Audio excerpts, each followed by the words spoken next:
Bank account freeze అవ్వడం అంటే ఏమిటి, ఎందుకు అవుతుంది, అప్పుడు మనమేం చేయాలి?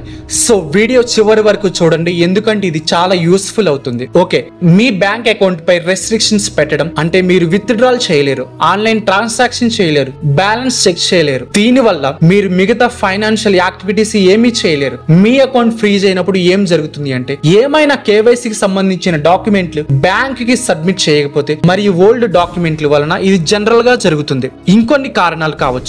ట్యాక్స్ కట్టకపోవడం వలన, లోన్ తిరిగి చెల్లించకపోవడం, లీగల్ డిస్ప్యూట్స్ వలన, అస్పష్టమైన పెద్ద డిపాజిట్లు మరియు విత్డ్రాల్స్, ఆర్బీఐ లేదా గవర్నమెంట్ రెగ్యులారిటీ యాక్షన్స్ వలన, లీగల్ నార్మ్స్ ఫాలో చేయకుండా ఉండటం వలన, స్కామ్స్ లో భాగంగా ఉపయోగించడం వల్ల బ్యాంక్ అకౌంట్ ఫ్రీజ్ అవుతుంది.